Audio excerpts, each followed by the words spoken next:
शंका नाहीये, कारण 16 जानेवारी पासून हा चित्रपट थिएटरमध्ये येतोय आणि याच थिएटरमध्ये बसून कदाचित तुम्ही हा चित्रपट बघत असाल. त्यामुळे थँक्यू झी स्टुडिओज आणि थँक्यू केदार सर की नवीन वर्षातलं पहिलं गिफ्ट आम्हाला या निमित्ताने मिळतंय. तुम्हा सगळ्यांना तर माहितीच आहे की केदार सरांना बायकांच्या मनातलं कळतं. हे आतापर्यंत जग जाहीर झालेलं आहे, नाही का?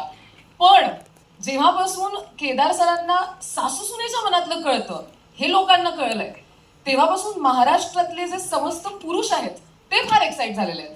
कारण त्यांना वाटायला लागलंय की एकमेव रे ऑफ होप आपल्या आयुष्यात आहे ते म्हणजे केदार सर. निदान ते सांगू शकतील की आमच्या आईला आणि आमच्या बायकोला नेमकं एकमेकींबद्दल काय वाटतं आणि त्यांच्याशी डील कसं करायचं. पण खरं सांगू का, हा चित्रपट फक्त एवढाच नाहीये.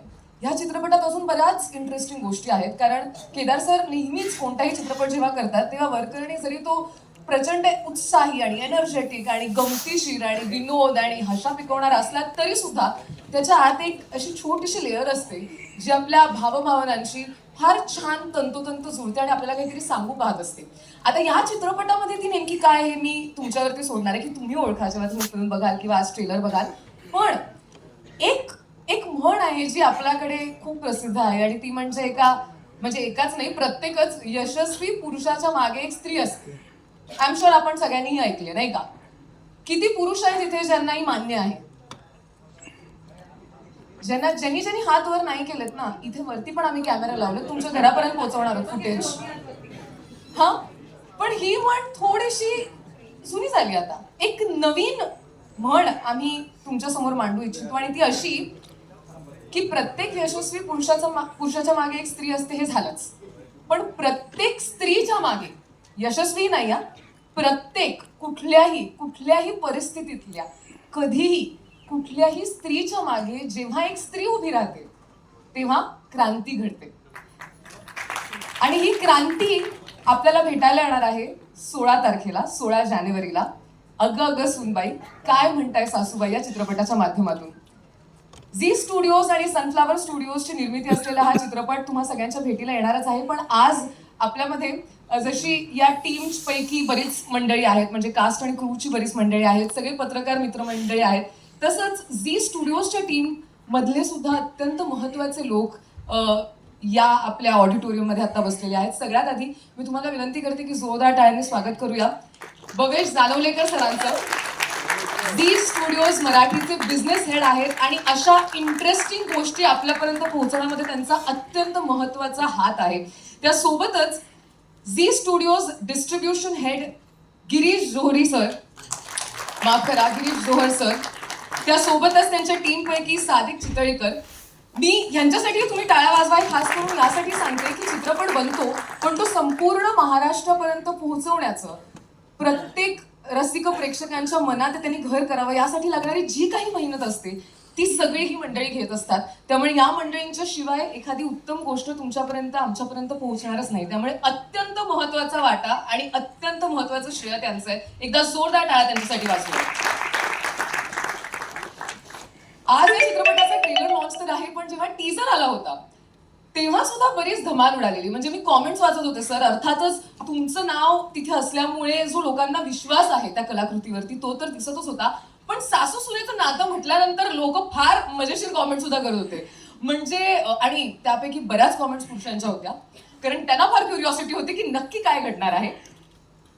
टीजर आला, त्याची एक वेगळी हवा झाली आणि त्यानंतर आलं एक गाणं आणि हे गाणं प्रचंड व्हायरल झालं. म्हणजे या गाण्यामध्ये या दोन कमाल व्यक्तींनी तर कमाल नाद केलेलाच आहे. एकदा जोरदार टाळ्या प्रार्थना आणि निर्मितीताईंसाठी. पण खूप लोकांनी त्याचे रील्स बनवले आणि फक्त रील्स नाही बनवले तर तुम्ही जर नीट ते गाणं पाहिलं असेल तर या दोघींच्या ब्लाऊजचं एक स्पेसिफिक डिझाईन आहे.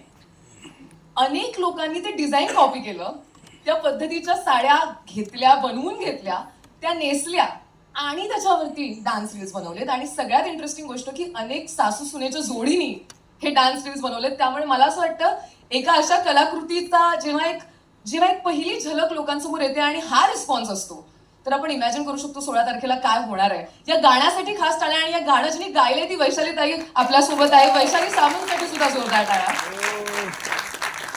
मला असं वाटतं की पुढच्या गप्पा मारण्यासाठी मी या चित्रपटाचे कॅप्टन ऑफ द शिप दिग्दर्शक केदार सर यांना विनंती करते की तुम्ही मंचावरती यावं. जोरदार टाळ्या केदार शिंदे यांच्यासाठी.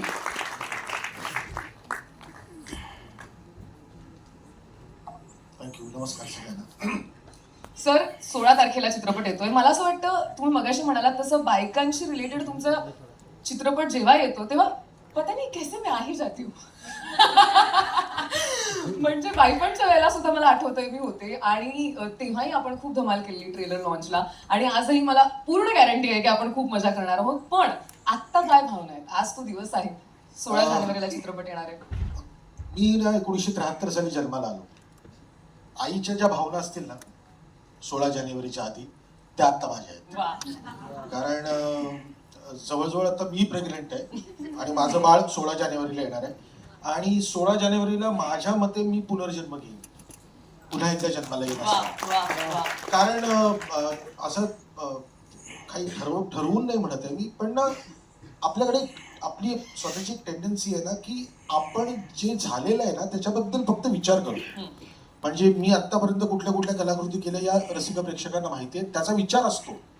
पण आम्ही ज्या व्यवसायात आहोत ना तिथे म्हणजे बाप दाखव नाही तर श्राद्ध कर. त्यामुळे आज काय करतोयस आणि तू काय दाखवतोयस हे महत्वाचं वाटतं. सो परत सकाळी 4 वाजता उठून जागरण आणि भवेशला तर माहिती आहे मी किती वाजता त्याला मेसेज करतो आणि मी गृहीत धरतो की समोरचा माणूस जागा झालेला असेल. पण आहे जरा एन्झायटी आहे, पण ही चांगल्या गोष्टीसाठी आहे. आम्ही आमच्या सिनेमाबद्दल आत्मविश्वास असावा, कॉन्फिडन्स असावा, ओव्हर कॉन्फिडन्स नसावा आणि तो ओव्हर कॉन्फिडन्स नाही आहे अजूनही. आता 19वा सिनेमा आहे पण आजही धाकधूक होतीये याच्यातच सगळं. क्या बात आहे. पण सर आजही खरं तर तुमच्या आयुष्यातल्या 2 अत्यंत महत्त्वाच्या स्त्रिया इथे आहेत आणि प्रत्येक कलाकृतीच्या वेळेला त्या तुमच्यासोबत असतातच. एक म्हणजे बेलाताई आणि एक म्हणजे सना. सनाचं या चित्रपटामध्ये एक विशेष कॉन्ट्रीब्युशन आहे, वेगळं असोसिएशन आहे. पण बायकांच्या मनातलं कळतं हे आम्ही फार सहजपणे म्हणून जातो, पण ह्या 2 स्त्रियांमुळे खरं तर तुम्हाला बायकांच्या मनातलं कळतं असं आपण म्हणू शकतो का? माझ्या बायकोला कधीच वाटत नाही तिला माझ्या मनातलं कळत. ती मला म्हणते बायकांच्या मनातलं कळत असेल पण बायकोच्या मनातलं तुला नाही कळत. पण एक मी ना ज्या घरामध्ये वाढलो ना त्याच्यामध्ये स्त्रिया खूप होत्या. म्हणजे माझी आजी, माई किंवा शाहिरांच्या 2 मुली, मग माझी आई, असे खूप स्त्रिया होत्या. त्यानंतर एकदम आम्ही लग्न केलं आणि लग्नानंतर मी बेला आणि मग मला सनाच झाली. त्यामुळे सना आणि बेला या 2 परत घरात स्त्रिया पण आहेत. आणि असं हे कमी की ना मला ते सतत पहिल्या सिनेमापासूनच बायकांच्या बद्दल काय फॅसिनेशन असेल नाही. म्हणजे माझ्या सिनेमामध्ये पुरुष कमी आणि आता बायकाच जास्त दिसायला लागले. म्हणजे अगोबाई आरेच्या वेळेस ना रत्नकांत जगताप इकडे आमचा एक्झिक्युटिव्ह प्रोड्युसर आहे, त्याला रिक्वायरमेंट काय असायची, आज शूटिंग आहे 150 बायका घेऊन ये. 150 बायका म्हणजे अशी जी रिक्वायरमेंट आहे ना ती अजूनही सुरू आहे. घरामध्ये या 2 बायका खंबीरपणे माझ्या पाठीशी उभ्या आहेत आणि आता चित्रपटाच्या निमित्ताने 2 बायका माझ्या पाठीशी उभ्या आहेत. थँक्यू. क्या बात आहे. एकदा जोरदार टाळ्या केदार सरांसाठी. आणि आता मी या चित्रपटाचे प्रोड्युसर्स ज्यांनी निर्मिती केली या चित्रपटाची त्यांना मंचावरती आमंत्रित करू इच्छिते. सगळ्यात आधी भवेश दानवलेकर सर, जोरदार टाळ्या त्यांच्यासाठी वाजवूयात. झी स्टुडिओज मराठीचे बिझनेस हेड आहेत ते. आणि त्यासोबतच खास टाळ्या पहिल्यांदाच मी हे म्हणणार आहे निर्माती सना शिंदे हिच्यासाठी.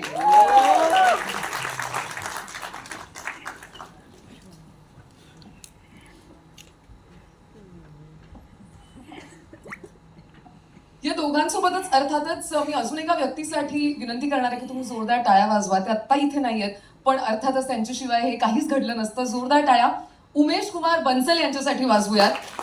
झी स्टुडिओज आणि झी म्युझिकचे ते बिझनेस हेड आहेत आणि त्यासोबतच या दोघांनी सुद्धा या चित्रपटाची निर्मिती केलेली आहे. सगळ्यात आधी पहिला प्रश्न मी विचारणार आहे भवेश सरांना की 2025 हे वर्ष मला वाटतं झी स्टुडिओजनी गाजवलंय असं म्हणायला हरकत नाही. आता थांबायचं नाही, खरंच थांबला नाही. त्यानंतर दशावतार, एकदा जोरदार टाळ्या दशावतारसाठी. मला वाटतं पहिला मराठी चित्रपट इन ऑस्कर कंटेन्शन आणि ही खूपच भारी गोष्ट आहे. त्यानंतर उत्तर असूनही इतक्या उदंड प्रतिसादात चालू आहे, लोकांना दर्जेदार कलाकृती वाटते आणि आता 2026 मधलं हे पहिलं गिफ्ट ऑडियन्सला. काय भावना आहेत आता? First of all thank you everyone for coming here. 2025ने एक भार झालेला आहे आणि नुसतं झी स्टुडिओसाठी नाही पण बरेच मराठी चित्रपटांनी चांगला परफॉर्मन्स बॉक्स ऑफिसवर दिलेला आहे. आणि जसं वर्ष संपत होतं तसं आता 2026चं टेन्शन येत होतं काय करायचं, तर याच्यापेक्षा चांगला परफॉर्मन्स कसा करायचा. आणि पांडुरंगाची कृपा झाली, नशिबाचा भाग झाला आणि गलगली निघालेले 2008 मध्ये 2025 मध्ये केदार शिंदे परत झीकडे आले वा वा वा. आणि सगळीकडे फिरून आलो मी. सगळीकडे सगळ्या चॅनल्स मध्ये पण फिरून आलो. म्हणजे जिकडे हा सिनेमा व्हायला पाहिजे होता आणि ज्या सिरियल्स त्यांनी केलेल्या आहेत झी बरोबर, आणि मला असं वाटतं की इन रेट्रोस्पेक्ट डॉट्स कनेक्ट, तर तसा हा प्रोजेक्ट झीकडे आलेला आहे. आणि आता हा आल्यानंतर 2026चं टेन्शन मला तरी राहिलेलं नाही आहे. डिसेंबर 26 मध्ये किंवा जानेवारीमध्ये जेव्हा परत आपण भेटू नव्या चित्रपटासाठी, तेव्हा असं म्हणावं लागेल की वर्षाची सुरुवात करेक्ट झाली. क्या बात आहे. जोरदार टाळ्या सरांसाठी. आणि आता मी सनाकडे येणार आहे. मला वाटतं की खूपच भारी वाटत असणार आहे तुला या क्षणी, कारण केदार सरांची मुलगी ही एक भूमिका झाली, त्यानंतर केदार सरांच्या चित्रपटातली अभिनेत्री ही एक भूमिका झाली, आता केदार सरांच्या चित्रपटाची निर्माती ही एक नवीन भूमिका तू पार पाडतेस. सगळ्यात जास्त अवघड कोणती भूमिका आहे? खरं उत्तर द्यायचं. निर्माती. कारण इथे सगळ्याचा हिशोब लावायला लागतो ना, कळतं की ऍक्च्युली किती पैसे जात आहेत सगळ्या गोष्टीला. वा, पण नाही, खरंच पहिल्यांदा निर्मिती करण्याचा अनुभव तुझा कसा होता सना? आणि एकतर तुझं खूपच कौतुक की तू नवीन गोष्टी एक्सप्लोअर करू पाहतेस आणि कुठेतरी नवीन ठिकाणी स्वतःला आजमावू पाहतेस. तर कितने पापड बेले. खरं सांगायचं तर खूप पैसे आहेत म्हणून निर्माती झाली असं काहीच नाहीये. मी शिकागोमध्ये होती जेव्हा बाबांनी मला याचा सेकंड ड्राफ्ट पाठवला. वैशाली ताई आणि ओमी काका या दोघांनी मिळून तो जो ड्राफ्ट लिहिलेला. And I was like okay, this is something very different. आपण सिरियल्समध्ये बघतो, सगळीकडे बघतो की हा सासू सुना आहे, नॉर्मल भांडणं होतात, पण मला वाचताना ऑन पेपर पण वाचताना तो एक जवळजवळ एक इमोशनल रोलर कोस्टर होतं त्या पॉइंटला. आणि मग आय वॉज लाईक ओके. मी बाबांना विचारलं की काय are we gonna find producers. He is like की सना थांब, आपण बघूया काय करू शकतो. मी त्यांना विचारलं की मी उतरायला तयार आहे, because obviously Marathi film needs good producers as well. तर त्या पॉइंटला मी त्यांना बोलली आय डू इट. आणि ते जे झालं, ज्या पॉइंटला आम्ही ऑन फ्लोअर गेलो तेव्हा 11वा ड्राफ्ट होता तो या फिल्म. तुला पाठवलेला पहिला होता तो सेकंड ड्राफ्ट होता. आणि आम्ही जेव्हा ऑन फ्लोअर गेलो 11वा ड्राफ्ट होता. आणि जसं जसं हे पुढे जसं आपण गेलो ते पुढे, अख्खी टीम आत्ताही या क्षणी मी इथे उभी आहे शांतपणे, एकतर पूर्ण टीममुळे, त्यांच्यामुळे मी ते खंबीरपणे पाठी उभे राहिले, त्यांनी मला समजून घेतलं म्हणून मी इथे उभी आहे. आणि second thing is Zee studios. Bhavesh काका, obviously thank you so much. He believed in it and he was like नाही आपण हे करू शकतो. This is something different and this is very different. I can guarantee you, मला जर ऑन पेपर वाचताना इतका कनेक्ट झालं तर मी अजून फिल्म बघितलेली नाही. ॲज अ प्रोड्युसर पण मी फिल्म नाही बघितली आहे, पण ती मला माहिती आहे की काय होणार आहे. आणि बाईपण नंतर बाबांची जर अशी एक फिल्म येत असेल तर माझं असं होतं की नाही, इथे आता मीच खंबीरपणे पाठी उभी राहते त्यांच्या. किती गोड. एकदा जोरदार टाळ्या करण्यासाठी. म्हणजे मला आता तिचं ऐकताना जितकं भारी वाटत होतं तितकंच भारी केदारपर्यंत चेहरा बघताना वाटत होतं. आणि मला अजून पैसे दिलेले मी तिला पैसे मागितले की म्हणते your money is my money, my money is my money. हे कुठली पद्धत आहे म्हटलं. हे बघा, तुम्ही सेकंड ड्राफ्ट पाठवलात. 11वा ड्राफ्ट शूट केलाय मी, तरी काही नाही. तर आम्ही आज बोलू. पण नाही, जोक्स अपार्ट, मुलगी आता निर्माती झाली आहे, वडील म्हणून काय भावना आहेत सर? एकतर तिने बाईपणच्या वेळेस असिस्टंट डिरेक्टर म्हणून काम केलं, त्याच्यानंतर महाराष्ट्र शाहीरमध्ये तिने फिल्ममध्ये काम केलं. बाकी कुठले कुठले माझे प्रोजेक्ट्स होते ती बिहाइंड द सीन असायचीच.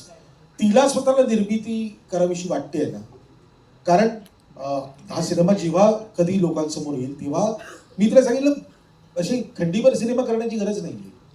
स्क्रिप्ट वाचल्यानंतर तुला मनापासून वाटलं ना की बाबा ही फिल्म मला प्रोड्यूस करायची तर कर. आपल्याला असं नाही आहे की कोणीतरी मानेवर तलवार ठेवली आहे की वर्षाला 2 सिनेमे करायलाच पाहिजे. तर तू तेवढे पैसे पण नाहीत आपल्याकडे. आपण छान क्रिएटिव्ह माणसं आहोत. क्रिएटिव्ह सॅटिस्फॅक्शन मिळतंय ना ते बघू. त्याच्या जोडीला भविष्यात तर कन्फर्म करूनच घेतो की पुढच्या पण फिल्म त्याच्याबरोबर करेल. वा चला, करेक्ट नोट सर तुम्ही मगाशी म्हणाले ना ते खरंच झालंय आता, असं म्हणायला हरकत नाही की पुढच्याची सोय इथेच झालेली आहे. पण थँक्यू सो मच. आपण तुम्हा दोघांसोबत असून गप्पा मारणार आहोत. मी सनाला स्टेजवरच थांबण्याची विनंती करते आणि तुम्हा दोघांना विनंती आहे की तुम्ही बसून घ्या. अच्छा, जनरली असं होतं की प्रत्येक, सना तुला तर माहितीच आहे, प्रत्येक ट्रेलर लॉन्चला एक प्रमुख पाहुणा किंवा प्रमुख पाहुणे असतात. आणि महत्त्वाचं म्हणजे जेव्हा ट्रेलर लॉन्च करायचा असतो तेव्हा ते स्टेजवरती येतात आणि त्यांच्या हस्ते आपण ट्रेलर लॉन्च करतो. तर आज सुद्धा प्रमुख पाहुणे ऑलरेडी आपल्या ऑडिटोरियममध्ये आहेत आणि ते कोण आहेत ते मी तुम्हाला सांगणार आहे. पण त्यासाठी जितके महिला रेप्रेझेंटेटिव्ह आहेत इथे मीडियामधले, त्या सगळ्यांना एक विनंती आहे, जरा हात वरती करा. मागचे मला दिसत नाही. All the female media representatives. Okay, ठीक आहे. आपल्या चित्रपटाच्या टीम, कास्ट आणि क्रू पैकी पण all the females please raise your hand. ठीक आहे. सगळ्यांकडे फोन आहे? फोन असेल जरा मी एक रिक्वेस्ट करते, स्वतःचा फोन सुरू करा. केलं?